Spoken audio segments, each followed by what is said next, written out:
এই দুইটি অ্যাপ আপনার মোবাইলে সবসময় রাখুন।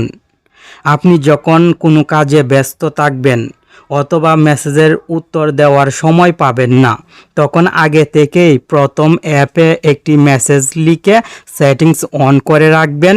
আপনার মোবাইলের ফেসবুক মেসেঞ্জারে কেউ যদি মেসেজ দেয়, তাহলে যে মেসেজটি অ্যাপে লিখে সেট করে রাখবেন, সেই মেসেজটি অটোমেটিক যে মেসেজ দিবে তার আইডিতে চলে যাবে।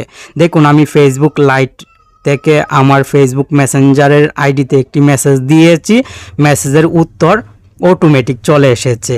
এখন ব্যস্ত আছি, এই মেসেজটি লিখে রেখেছিলাম, এই মেসেজটি কিন্তু চলে এসেছে। এইভাবে কেউ মেসেজ দিলে অটো রিপ্লে চলে যাবে।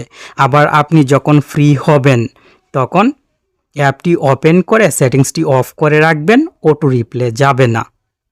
আর দ্বিতীয় অ্যাপটি আরও বেশি দরকারি। অনেক সময় ফেসবুক মেসেঞ্জার, হোয়াটসঅ্যাপ, ইমোতে বন্ধু, প্রিয় মানুষ মেসেজ দিয়ে মেসেজ দেখার আগে ডিলিট করে দেয়, যার ফলে মেসেজ দেখতে পারেন না। দ্বিতীয় অ্যাপটি মোবাইলে সেট করে রাখলে মেসেজ ডিলিট করে দিলেও মেসেজ দেখতে পারবেন। অ্যাপ দুইটি মোবাইলে কিভাবে সেট করবেন চলুন এখন দেখি।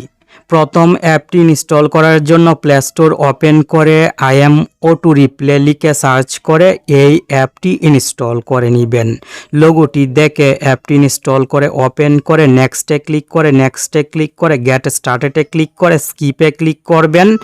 এন্টার ইউর অটো রিপ্লে বক্সে ক্লিক করে মেসেজটি লিখবেন। যে মেসেজটি আপনি অটো রিপ্লেতে সেট করতে চান সেই মেসেজটি এখানে লিখবেন। মেসেঞ্জার, হোয়াটসঅ্যাপ আইকনে ক্লিক করে আনব্লার করবেন। ব্লার থাকলে কিন্তু অটো রিপ্লে যাবে না। এখন অফ সেটিংসে ক্লিক করে কন্টিনিউয়ে ক্লিক করবেন।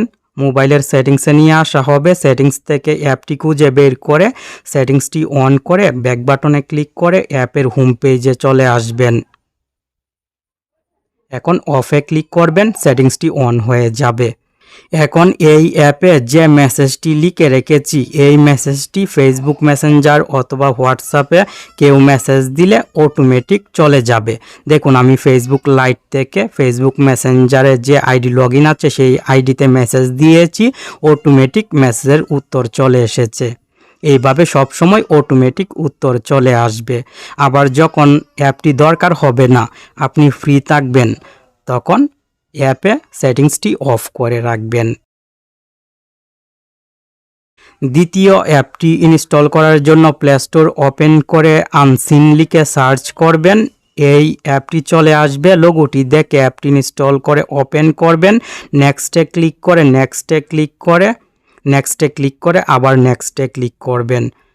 অ্যাপের নামের পাশের বক্সগুলোতে টিকমার্ক দিয়ে নেক্সটে ক্লিক করে মোবাইলের সেটিংস থেকে অ্যাপটির সেটিংস অন করে ব্যাকে চলে আসবেন। অ্যালাউ দিয়ে এই বক্সে টিকমার্ক দিয়ে ওকেতে ক্লিক করবেন। অ্যাপটি মোবাইলে সেট হয়ে যাবে।